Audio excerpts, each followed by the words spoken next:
Open. I'm Dave Denholm. We begin on the women's side with a massive first-round upset. The number one seed, Angelique Kerber, is out, beaten by Ekaterina Makarova 6-2, 6-2. Svetlana Kuznetsova and Venus Williams were among the women's side winners in the first round. Men's number one seed, Andy Murray, begins his tournament on Tuesday. Major League Baseball, several finals on the day, including Aaron Judge hitting a grand slam, his 16th home run of the season as the Yankees beat Oakland 9-5. Astros over Baltimore 8-4. Houston's fourth straight win, 7 straight loss for the Orioles. Marlins over the Angels 9-2. Mike Trout left the game after injuring his left thumb, and Trout, the X-rays were negative on that. Cleveland crushed the Royals 10-1. Rangers beat Toronto 3-1. Reds over the Phillies 8-4. Adam Duvall, 2 home runs, 5 RBI. Brewers topped Arizona 9-5. Dodgers topped the Cubs 9-4. LA's fourth straight win. Rockies over the Cardinals 8-4. White Sox beat Detroit 7-3. It was San Francisco 7, Atlanta 1. And the Padres topped the Nationals 5-3. Among the games going on currently, top of the 14th inning in Minnesota. The Twins now trailing the Rays 6-5. And the Mets in Pittsburgh just about to get going against the Pirates. Auto racing, Indy 500, Takuma Sato wins. Helio Castroneves finished second. Ed Jones finishes third in the race. NHL Stanley Cup Final, Game 1, coming up on Monday, Nashville at Pittsburgh. The defending champion Penguins are excited to be there, so says Sidney Crosby. The opportunity that, this doesn't come along often, and we said the same thing last year after not being back there for, 7 years or 7, 8 years or whatever it was. So, knowing that we've got another chance at it here, I think we're excited. You can hear that game right here on NBC Sports Radio. This is KCAA. So you missed the healthcare deadline and don't have any form of healthcare? Liberty HealthShare has the answer. Liberty HealthShare offers an affordable healthcare option that allows Americans to enroll any time of the year. Even if you've already enrolled but are not satisfied with your choice, you can switch to Liberty HealthShare today. Liberty HealthShare allows Americans to control, manage, and direct their health care by allowing them to choose any doctor or hospital across the country, yet still be in good standing with the Affordable Care Act. So members are exempt from the tax penalty and mandates imposed on those without health care insurance, giving you freedom from insurance. Memberships are for individuals, couples, and families, offering a variety of options to best suit an individual's medical needs. If you're a freedom-loving American looking for contract-free health care, then this is for you. For more information on how to enroll any time of the year, call 855-585-4237, 855-585-4237, or visit libertyhealthshare.org to request a free estimate. Not available in Pennsylvania. Welcome to Wyatt's Paint and Body in sunny San Bernardino, California. Hey, if we can't fix your car, nobody can.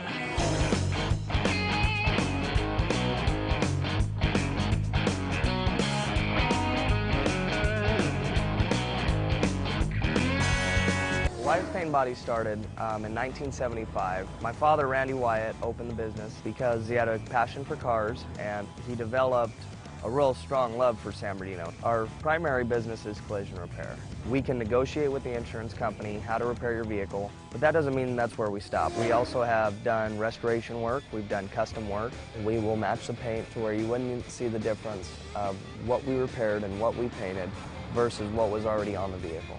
We do a lot of repairs in-house as far as brakes to suspension parts that may be out of alignment or damaged, so they may need to be replaced. Frame repair, when a vehicle gets hit so hard that the frame's bent or shifted, we have to repair the frame back to its specifications. We can take care of all that, but it just doesn't stop at vehicles. We've painted boats, we've repaired motorcycles, we've developed a great relationship with the city and the county of San Bernardino. Occasionally we'll have the city vehicles and also Caltrans. Taking care of a customer is number one. When a vehicle enters our shop, we will take it to the fullest to make sure that that customer is happy. When someone has their vehicle damaged and they don't know where else to turn and they come to you and you repair the vehicle and the person's crying, tears of joy, when you hand them the keys, that's something you can't get anywhere else. It's a very good feeling, and I really enjoy that. This isn't just a job. This is a life. This is my life.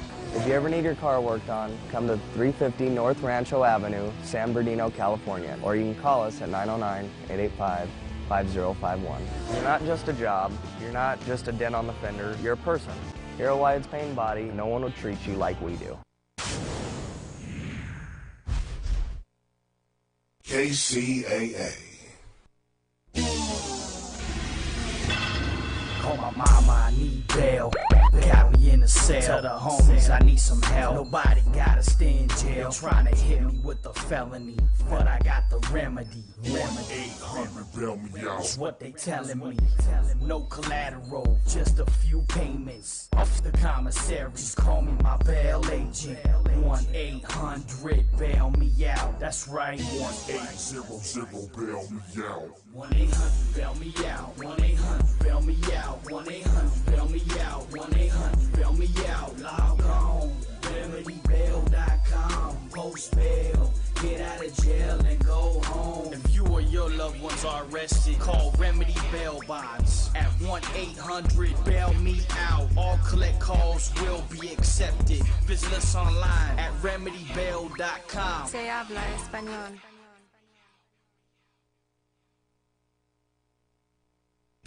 A word from our sponsors. We start off with R81 Wraps. Serve your own crew. Car wraps, vehicles, walls, trailers, and all your needs. 425 South G Street, San Bernardino, 909-384-7061. And more. The San Bernardino Companies for your transportation needs.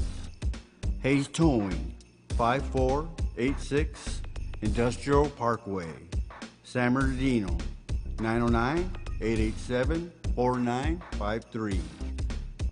Wilson Towing, 2310 East 3rd Street, San Bernardino, 909-885-5455. Big Z, 274 North I Street, San Bernardino, 909-889-9655. Danny's Towing, 2305 West Highland Avenue, San Bernardino, 909-887-0651. We want to thank all our sponsors. And now, it's showtime. So this is Inside Politics with your host, Carla Quebec, and happy Memorial Weekend. And I'm a little sick today, actually. I woke up with a lot of allergies, so I'm trying to function. I was also volunteering at the Indian Springs High School. The Suchi Foundation has a mobile pantry, and they've come out and give out food at the San Bernardino Indian Springs High School. I know that they do that every month, once a month. One day they do it for the students, and one day they do it for the community, which is great. So today I went and got my hands dirty. I told them I support them 100%, so the only way to support them is to go in and get it done, right? We have to lead by example. So we do need more volunteers for next month. So I'll be posting some more of information for that because I don't have a date yet. I know they do give out a pretty good amount of food for each family. And I know today they served about maybe 200 people in the community. So a lot of people went home with some food. They were happy. It was, a lot of families came in and were there, and they were very happy. So I think we left around, I left around 11:30.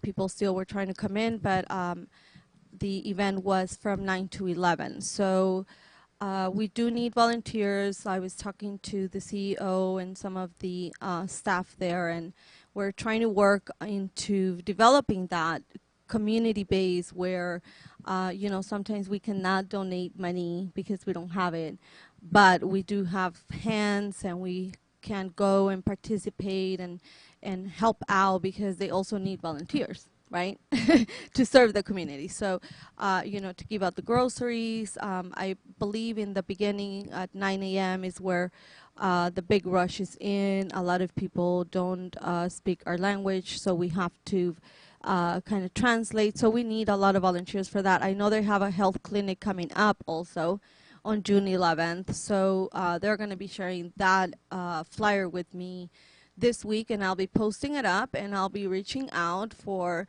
students, Cal State Valley College that are interested, or anybody actually that are interested in coming up and helping us. If you do speak the English and Spanish, it will be great because we do need translators. They actually run a lot into the problem where registration and the doctors and all the sections, they need a lot of translation, either with Chinese or with the Hispanic community.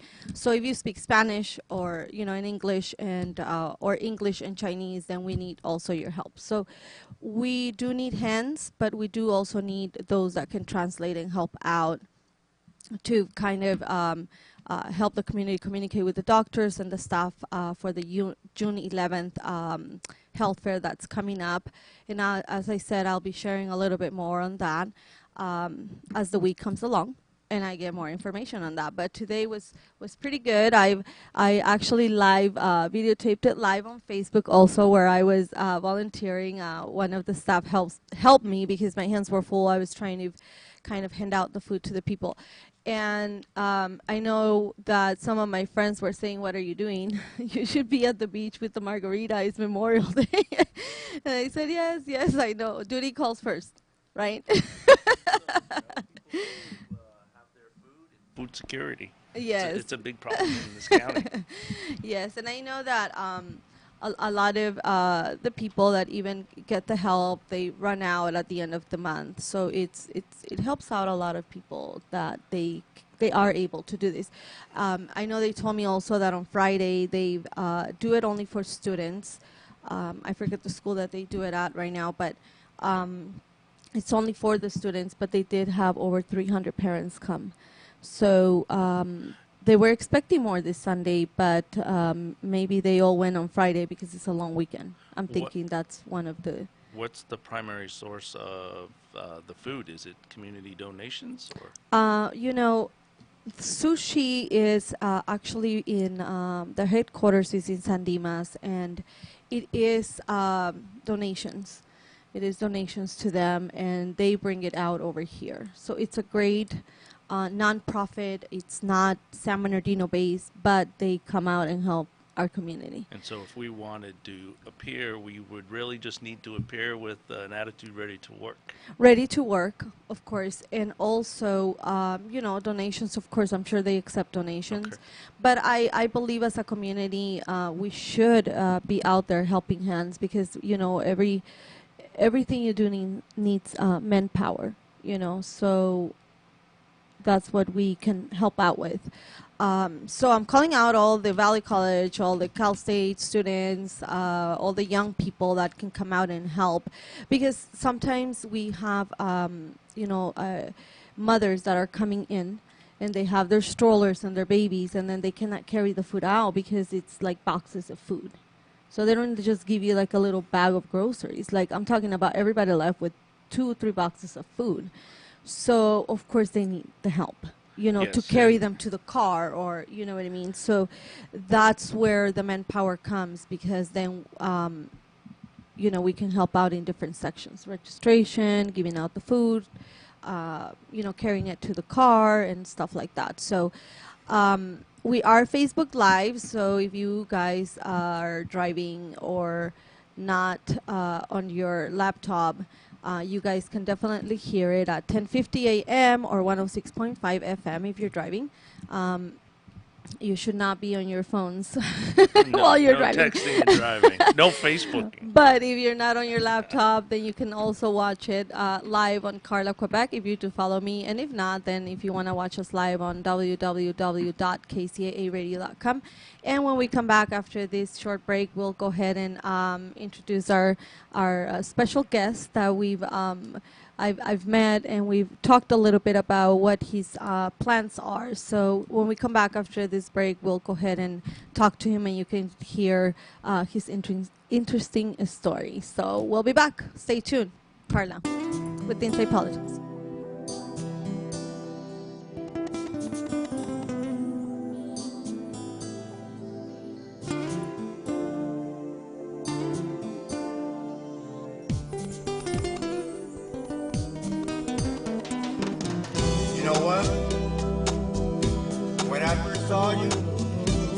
I knew our love would be true. That chance and last forever. As I walk behind that girl, she smiled and she turned around, talking with the sweet romantic sound. The rhythm of my heart is tumbling down. My thoughts maybe I was dreaming. She's standing right in front of me, the most beautiful girl I've ever seen. I never knew her love could really be. Ooh, I dream of you. One thing, I dream of you. I love to tell you, my baby, my baby. That special girl of my dreams is you.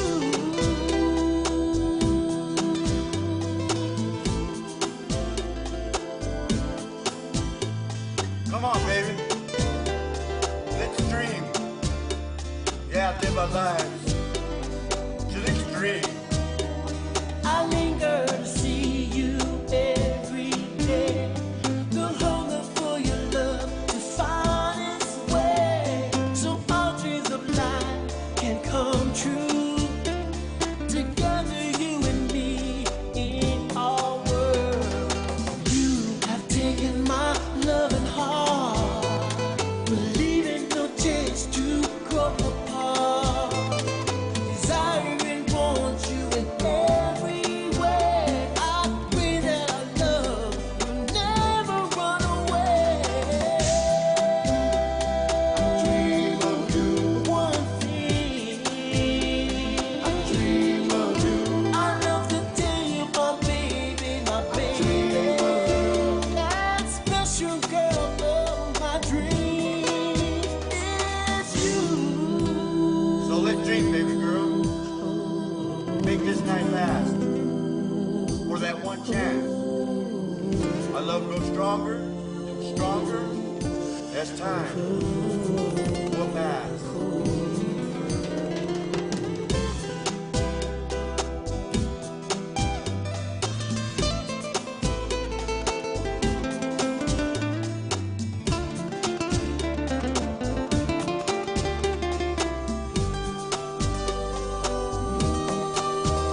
I just wanna hold and squeeze you tight. Show that our love will be alright. I dream to love you with all my might, darling. Sugar, I dream of me when I sleep at night. Show you the love will be alright. I dream our life together forever. Sugar, darling,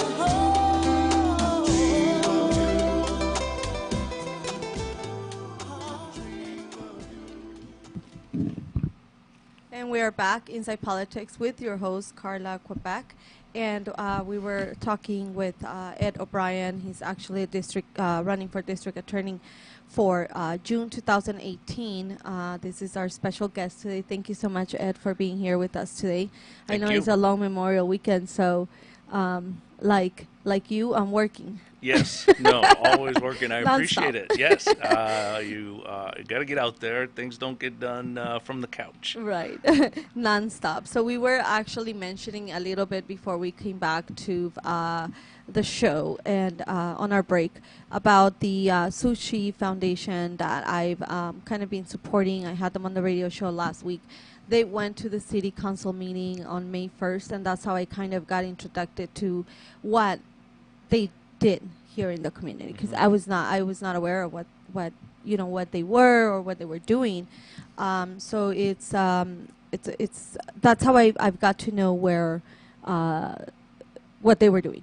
at the city hall. So it was great because they came and introduced themselves, and they've actually asked for help for volunteers. That's kind of like why they were there. Also introducing themselves, like this is what we do, but we need some manpower.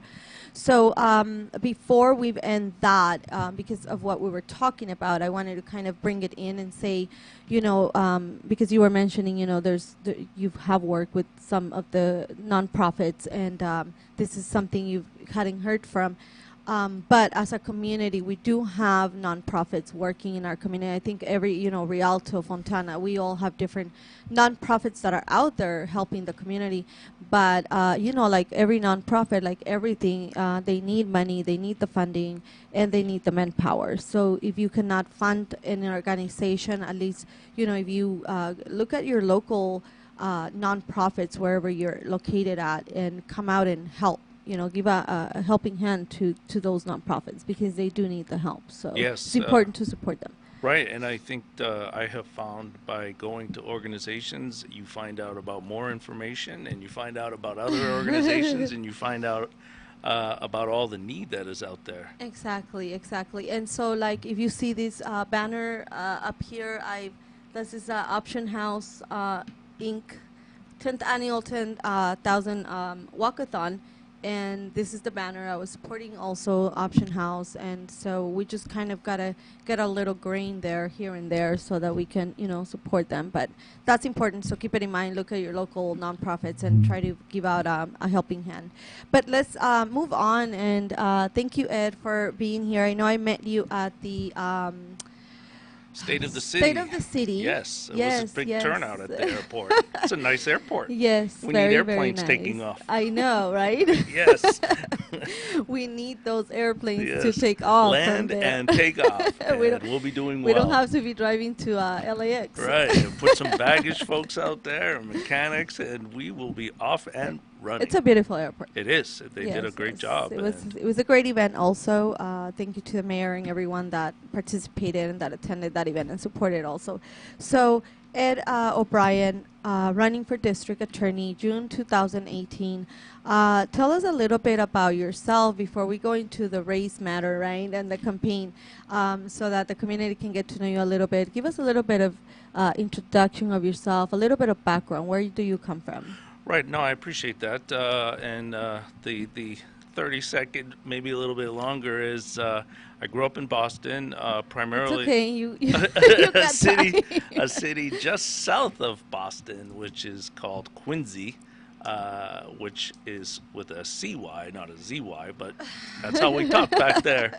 And I grew up with two brothers. It's cold up there. It is cold. I left, and as you'll learn, I was in the Marine Corps, and the Marine Corps, I think it may be urban legend, I'm not sure, but if you grew up east of the Mississippi, you were assigned West Coast. If you grew up on the West Coast, ultimately you were assigned to the East Coast, because both my brothers ended up in Camp Pendleton at different times, and I ended up here when Irvine, El Toro was a base. Okay. But we grew up, we had a single mom. We were rather poor, but my mother was extremely ensured our discipline and ensured our vision for the future, that we would become successful. And what I mean by that is we would have a job.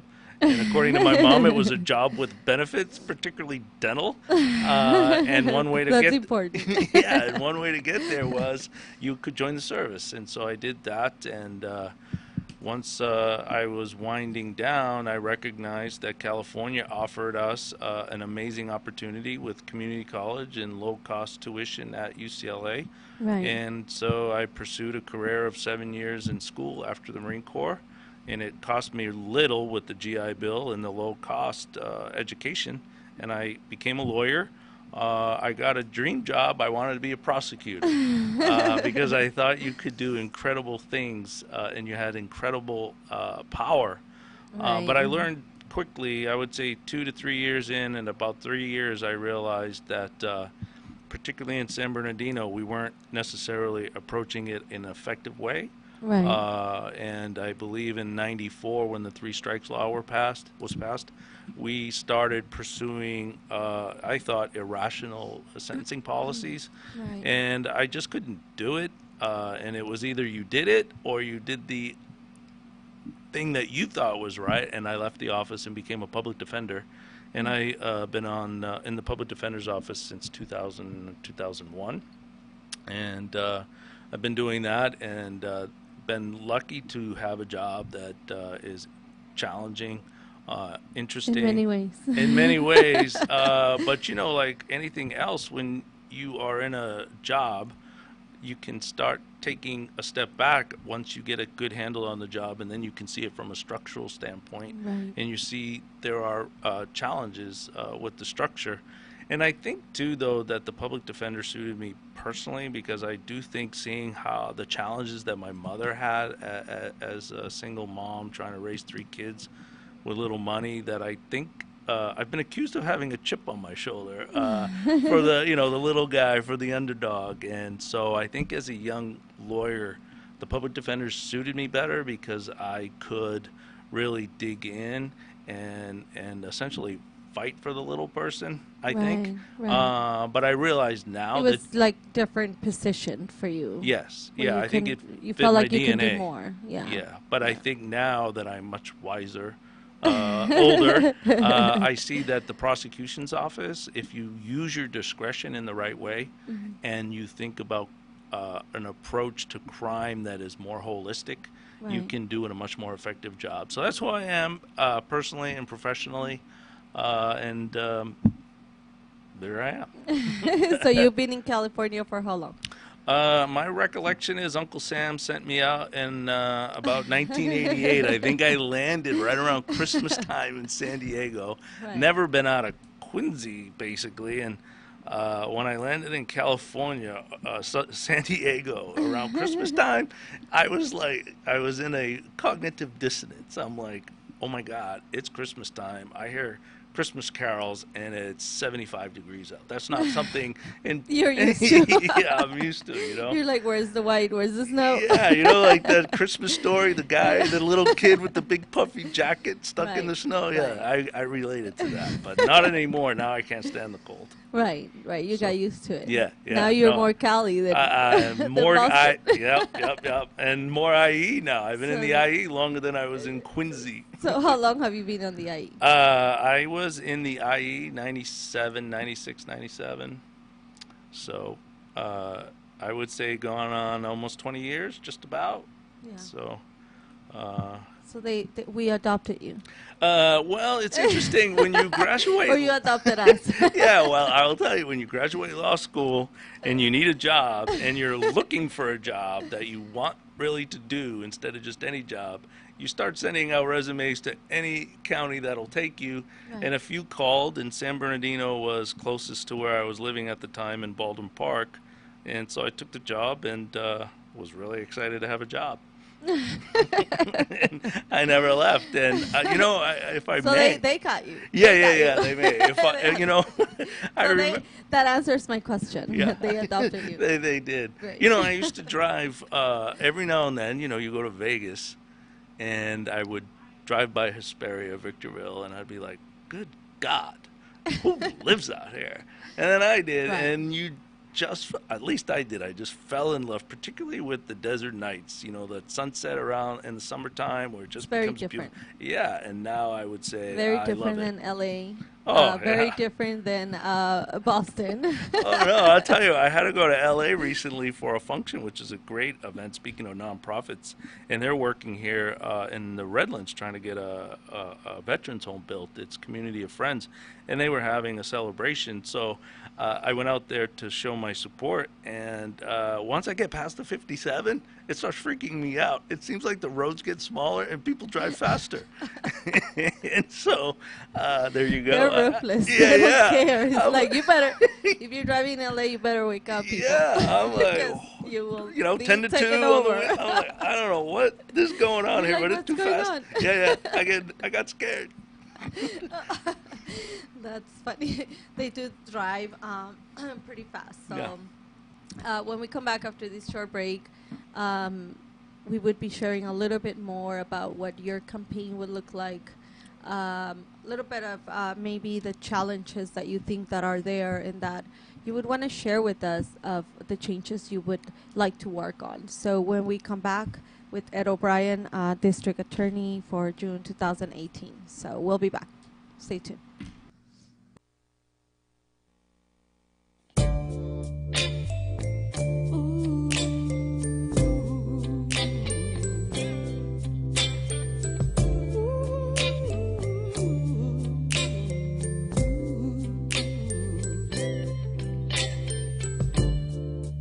I can hear the angels ringing their chimes of a bell. As the time goes by, a world of paradise.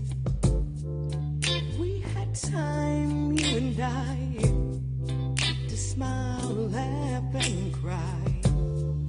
So wipe away your tears and remember the happy years. Forever and forever, I live inside your dreams. My heart, my love will be here together, just you and me.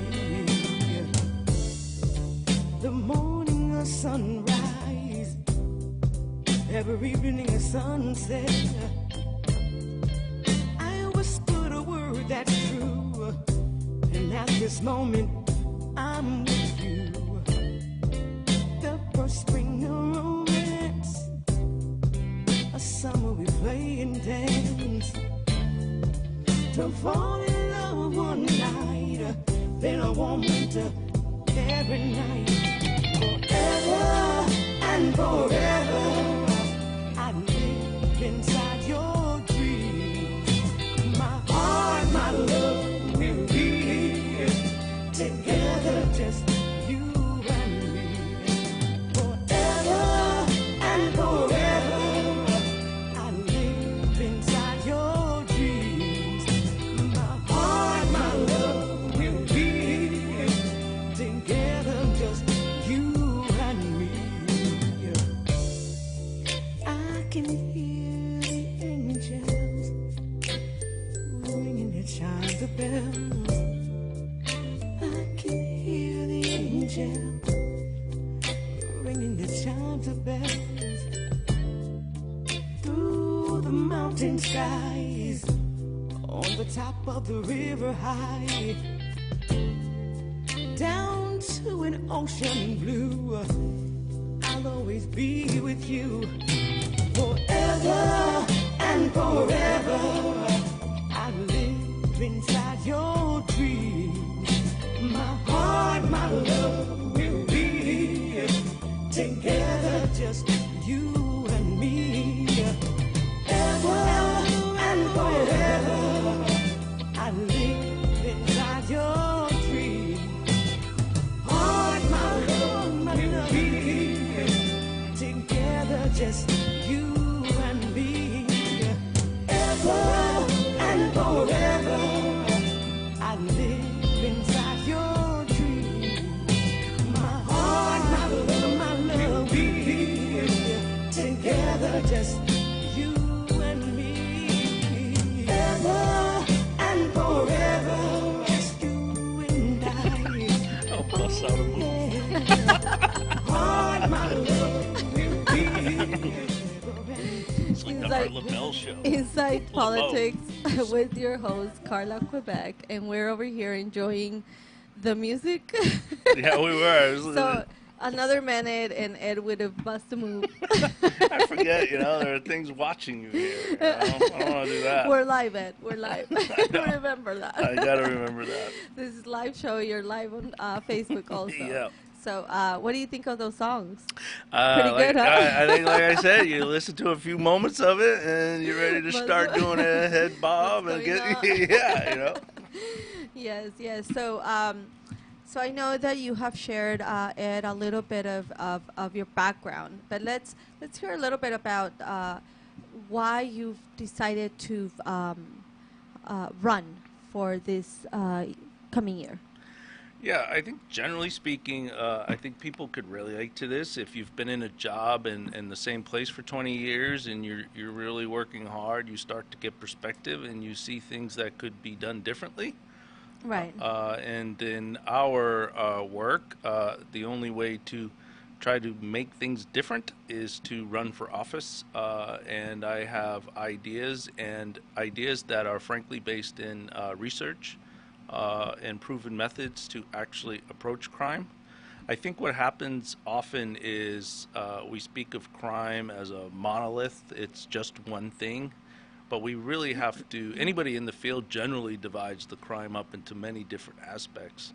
And let me be clear, in fact, I'm not sure it's been published yet, but it will be published. The San Bernardino sheriff did a jail study supported by Cal Forward, and they found that of every 100 people arrested, only 5 committed an offense that could be construed as violent, and that would be simple battery, say a bar fight, all the way up to murder. But it's 5 in 100, so we're talking about 95 people Right. that are booked, and so there are different approaches for that. For the serious offender, you certainly would look at prison and appropriate mechanisms to deal with the violent.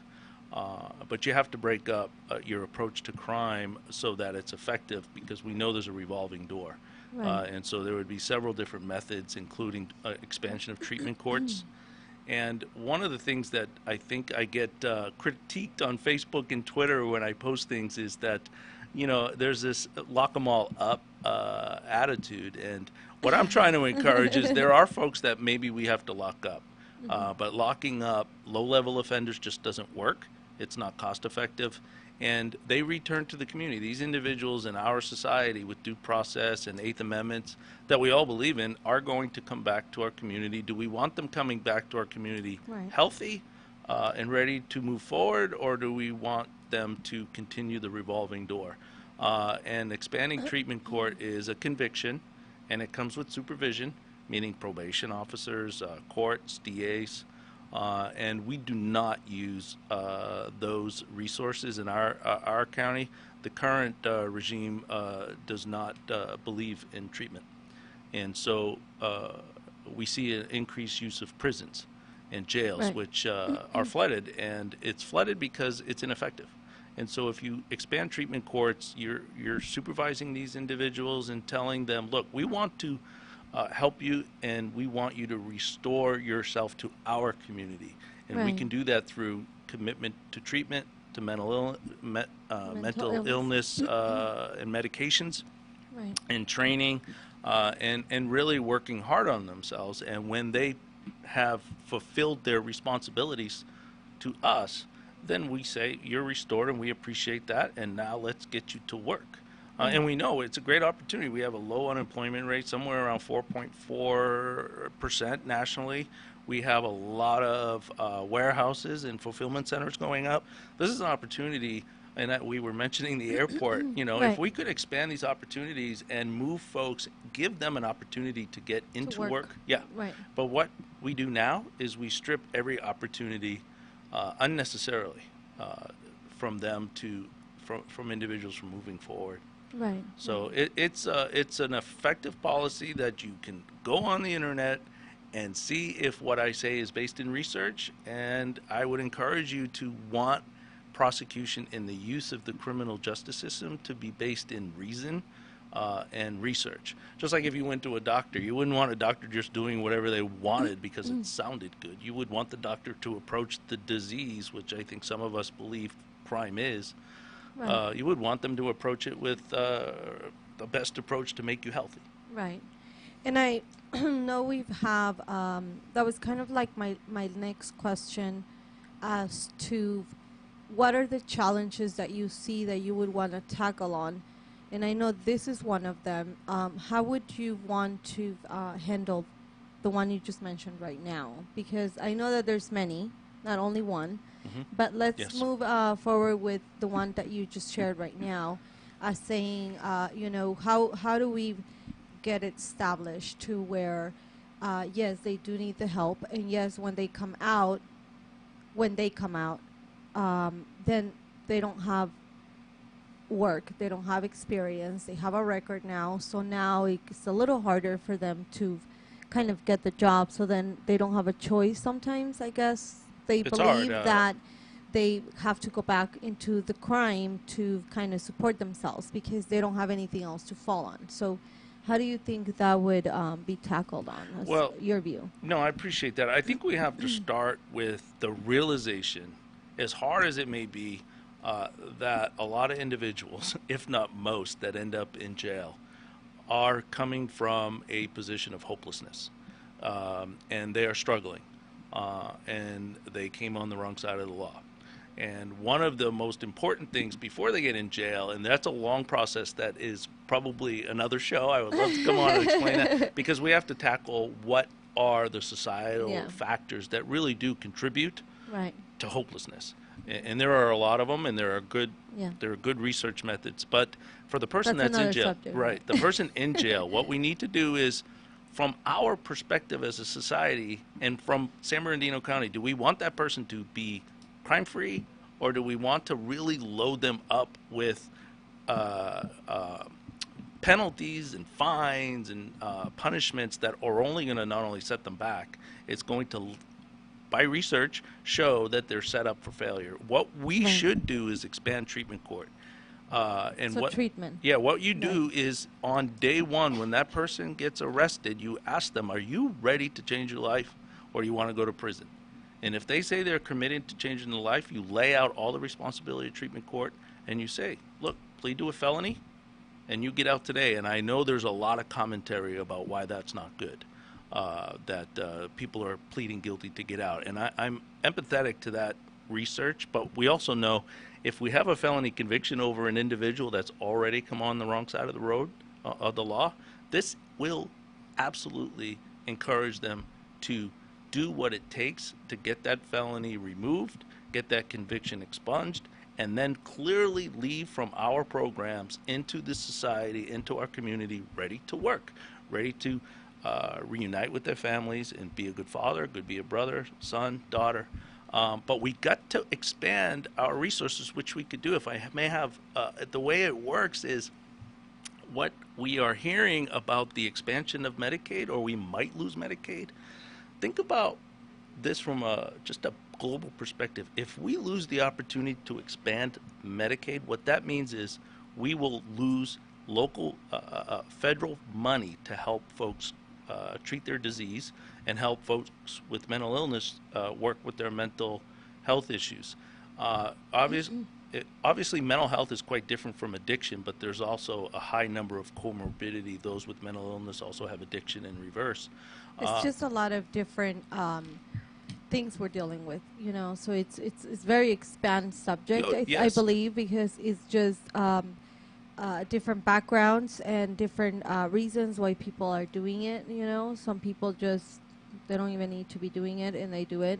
So it's just kind of, it's really hard to tackle just one part. But let's move forward and ask, because I know we only have a couple of segments, so this one ends and we have one more. So what are you looking forward into your campaign? How do you think this is going to be challenging? What do you think will be challenging for your campaign this year? I think because you have a whole year. I do. And I just am going to run on the policing and prosecution is like anything else. There's research and methods, and what we need is leadership. Right. And when I become the DA in 2018, what you are going to hear from me and my team everywhere and in the community is this. This is what we're doing. This is how we're approaching crime. And if, for example, somebody's caught with a bunch of methamphetamine that's not sales, we're going to pursue them and give them opportunities at reform. And we know, as I said, there are going to be 5 out of 100 that we will have to deal with, probably a little bit differently, but appropriately. And I'll be out there just telling everybody that will listen to me, Whatever your beliefs, let's have a conversation and see whether or not really my policy seems destructive, or my policy seems like it's going to be ruinous for San Bernardino County. I just want to remind folks that we have had this heavy hammer of mass incarceration, and we have 22 unsolved murders at one point. We have a murder rate that is higher per Way 100,000 people than Chicago. Right. So you can't tell me that if those are the data from our own county, how is it we can say that the top cop, the current DA, is doing his job? Right. I think that's an absolute indication of failure. And I'm saying my opportunity is I will level with the community, and I am open to debate. I want to hear critiques. Right. It's easy to sit in a room with people that agree with each other. It's more interesting, and the time flies when you're having a real debate that's sincere and that people want to do the right thing for our community. Right, right. Well, when we come back, we'll hear a little bit more with Ed O'Brien, running for district attorney June 2018. Stay tuned. Inside Politics with your host, Carla Quebec.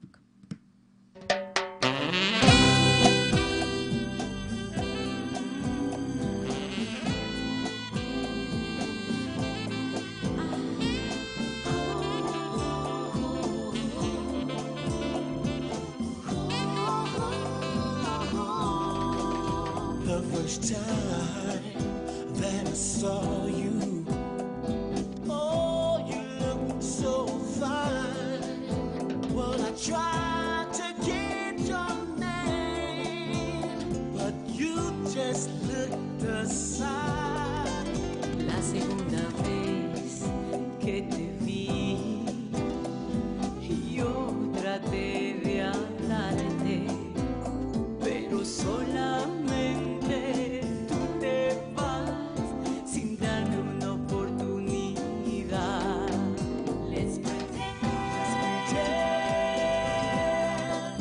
we were lovers. Let's pretend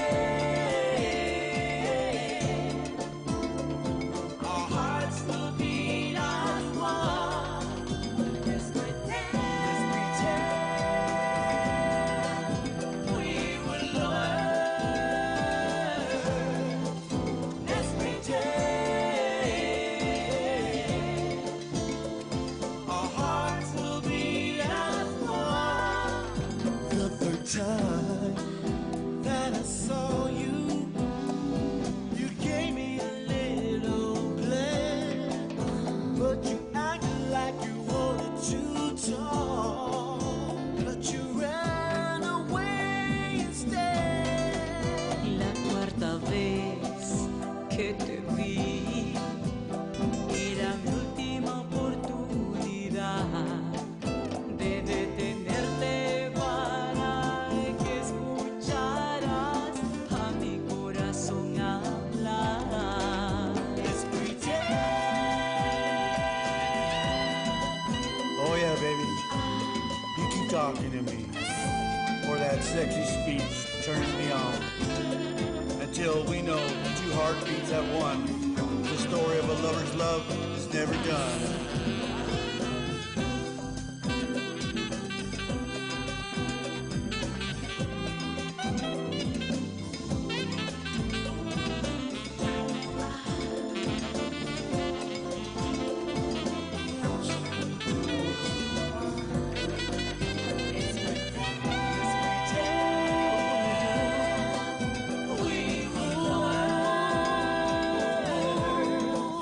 Let's pretend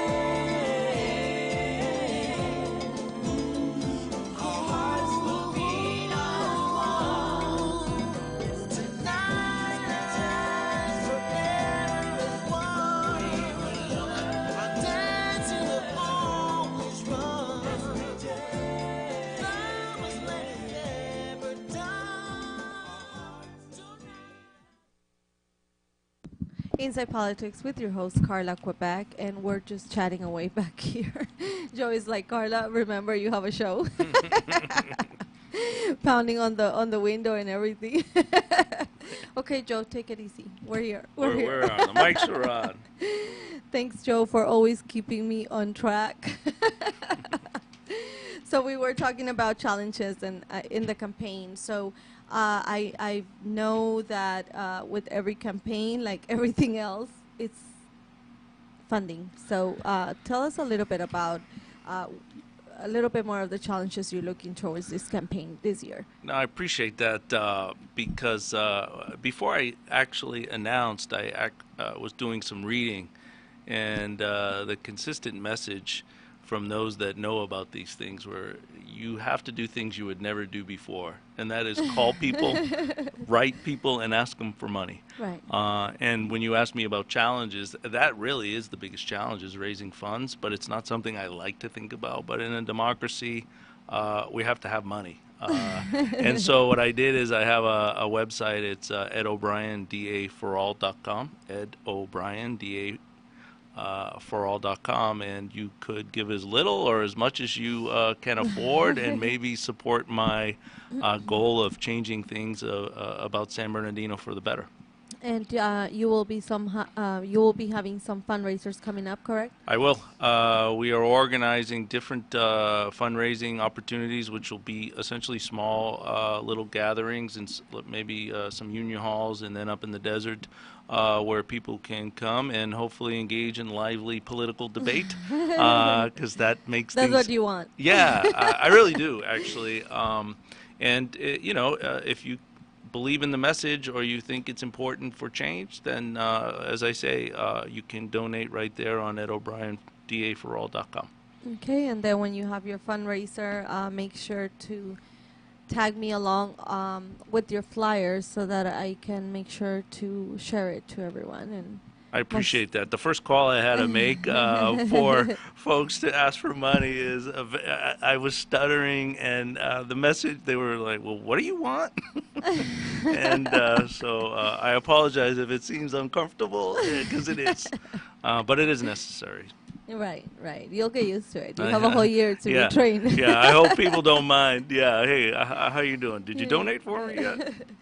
So let's, before we end the show, what do you think you'll be facing, or you will be doing, actually? What would you be doing different than your opponent? I have a three-part plan. One is the short term. In the short term, what we would do is we would gather grant funding, and we would squeeze funding out of our budget to establish what I call a court of upward mobility.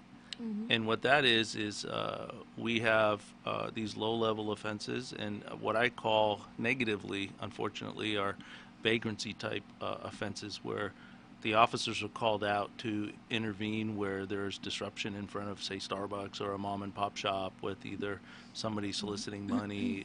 And unfortunately, we have to incarcerate now because that's the method we use. But if we establish the court of upward mobility, what will happen is the officers will be encouraged to take the person to our court, and there'll be hopefully a magistrate, and if not a magistrate, we can internally manage those matters with probable cause that there was an offense committed, and then we will ask the person, what is it that you need? What is it you want to do? Do you want to go with the officer to jail, or would you like to go to Department of Behavioral Health, for example, and get some of the resources you need? Yeah, and that's in the short term. I think we could do that within 100 days. Secondarily, we have to begin to look at prosecutorial discretion. And rather than to a hammer everything as a nail approach, we need nuance, and with nuance we need wisdom, and we have to look at the most effective way to deal with that person in front of us and see that they don't come back to the extent we can. And if we could cut recidivism to 50%, think about that. The cost savings is huge. And thirdly, and more broadly, and most radically, we would be using the district attorney's office as a chief executive, for example, of bringing all the siloed resources. Think about education. The greatest predictor of gang involvement is failure in elementary school. And the reason why we see that is because a person that's hungry, you mentioned the food bank, and I'm sorry, I'll go quickly. 1 in 4. No. We have 7 minutes. According to our own county vital resources, we have 1 in 4 kids that are hungry going to school. There's Right. one school district, I think it's Colton, was telling me that over 60% of their kids are on free lunch. And in our county, we have 33,000 insecurely housed children, which means they're going to school hungry and tired. And teachers, we know, are feeding the kids, clothing the kids, and offering the kids more than just education. Right. And so we want the kids going to school to learn, so they're not failing in third grade and becoming on the gang track. And Right. so I want to bring that attention and silo that, bring the education system out of a silo into, for example, how does DBH? We have an absolutely professionally run Department of Behavioral Health county department where we can interject resources, and we can have mental health counselors and school counselors, social workers connected to the school, so the teacher can say, I'm having a child here that's having challenges. Can you Right. intervene? And what then can happen is we can bridge school with the family. And rather than the family living in very challenging situations without being able to access school because of different demographic, just other reasons, that bridge can be gapped, and those children that would otherwise have been on a not so productive track become on a productive track, because nobody in third grade wants to become a gang member, right? No, So we need to no. do that, and we need And to, we don't want that either. absolutely as a not. community. And there are proven methods if we Right. want to do it, and we don't want to just keep talking about we put 600,000 years or whatever crazy number was listed as a success story. I find when you talk about how many people you put in prison and how many people and how many years they're serving, that's an indication of failure, because a crime was committed, and not only did the person waste their lives, they probably hurt somebody that didn't need to be hurt. Let's Right. intervene, and I would rather be talking about all of the things we did in the sense that schools are more successful. Behavioral health is intervening a lot more, and we're seeing a lot more diversion into services than going to jail. So I would love to see my court of upward mobility be implemented in the first 100 days, and we would show success, and I think people could start believing that change is coming to San Bernardino. Yes, we need some changes done. I know with talking to the CEO of the nonprofit I was at today, Suchi Mobile Pantry, he was requesting more volunteers because they want to expand.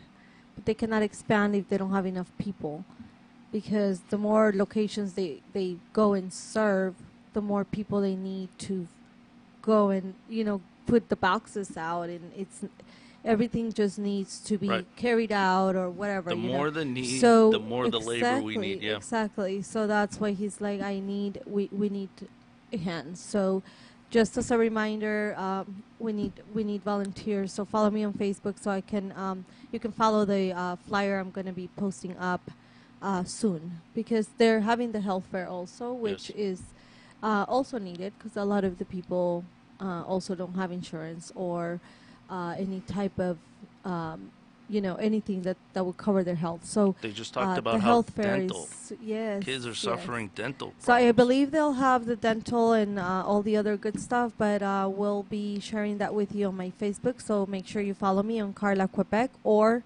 if I don't, you can follow me on Carla Quebec, because I think my friends already limited. But you can also follow me on Inside Politics, and make sure that you share that flyer, right? Because we want to share it so that we can get the word out there. So thank you so much, Ed O'Brien, for being here with us and sharing your story, your background, and the goals that you have working towards San Bernardino. So Thank you the for county, having me. The county. Yep, I appreciate it. I look forward to seeing you on the campaign trail. Thank you so much. Happy Sunday, everyone. Happy Memorial Day. And thank you, Lydia, also for coming out this morning and supporting this food pantry. Thank you to all our listeners. I try to look at all the Facebook listeners, but I couldn't scroll down on the phone, so I apologize. But thank you to everyone that's watching live on Facebook, Carla Quebec. And we'll see you next Sunday, of course, same time, 5 o'clock, Sundays Inside Politics with your host, Carla Quebec. See you next Sunday.